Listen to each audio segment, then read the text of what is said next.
Avery by R.C. Mitch. Available to read on Wattpad.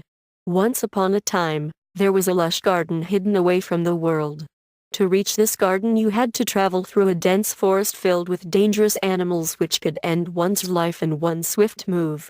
The garden was home to some very special beings, born from humans and gods. They were beautiful, peaceful creatures whose charm could easily lead to the falling of kingdoms all over in a fight to bring them to their side. Due to this breathtaking beauty, the gods hid them in this garden, away from prying eyes, where they all lived, unaffected by the tumultuous happenings around them.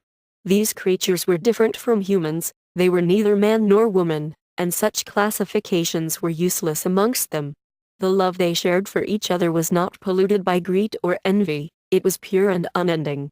Unlike humans, they did not grow old, so there was no urgency felt by them, only peacefully living with each other, enjoying the smallest of joys together, as a family, as lovers, as one. They were known to the gods as fae and were blessed with outstanding beauty and a strong bond with nature. In the outside world, which was full of war, peace was but a dream for people. The poor were trying to survive and get by however they could, while the rich were thinking of ways to line their pockets with even more gold. Even children were not spared, as they were put to work or sold for their skills and beauty. In this kind of world, a single fae slipped way away from home and was tainted by the world. Guided by the naive curiosity of what lays beyond what can be seen, the young fae made its way through the forest and into the closest town. Avery was one of the youngest of the gods' children. A beautiful red mane fell over the cheeks and brought out the beauty of the eyes, which resembled the purest onyx stones ever seen, with streaks of agate tint shining through in the light. The rosy skin was of a delicacy that made it seem almost translucent, a soft and inviting skin that tempted you to touch it and give you the impression that even the smallest of touches would leave unforgivable prints on it. Admiring the bustling streets of the city, Avery was quietly led by the crowds into the center of the city, near the marketplace, where one of the war generals was taking a break with some of his soldiers. The general was a young man, albeit a bit crude with his ways. Blood stained his hands more times than he could count, but he was a great warrior, respected and feared by many. He was also a great admirer of beautiful things, and a rare picture like Avery could not escape his sharp eyes. Without waiting, afraid of losing this opportunity, the general approached the fair Avery, and seeing the confused eyes staring back at him, the feeling of greed settled in his heart. Muttering sweet words and promises, Avery was escorted back to his house, where everything was done to ensure the comfort of the guest. Several days passed and Avery was overwhelmed by the need to return to the garden. Seeing such impatience, the general did not take kindly in letting his rare treasure go, so one night during dinner, the wine became sweeter and filled the cups on the table more often. Tempted by the sweet nectar, in its naivety, Avery did not pay attention and thoroughly enjoyed the sweetness and warmth running through as more wine was served. Before the night was over, the general led the intoxicated youth in his chambers. Whispering fine words, gently caressing the rosy cheeks, and working his way among the clothes, the general slowly undressed Avery, with the most innocent words, pretending to help in getting comfortable for the night. The doors were closed, and the only sounds that could be heard were the flickering of the flames dancing in the hearth and the faint rustling of material being moved.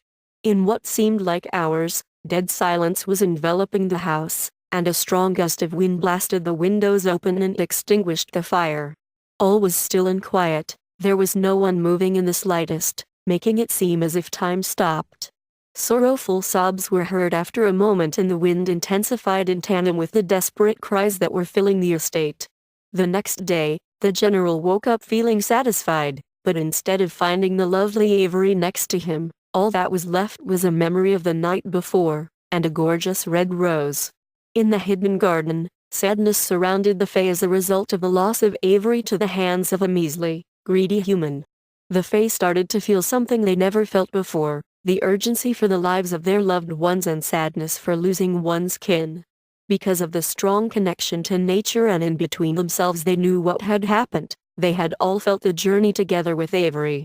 The amazement of discovering a new world outside their own, the sadness of missing home, the curiosity towards the surrounding people, items and customs, the growing fear toward the general, the panic, and finally the despair and painful end Avery went through.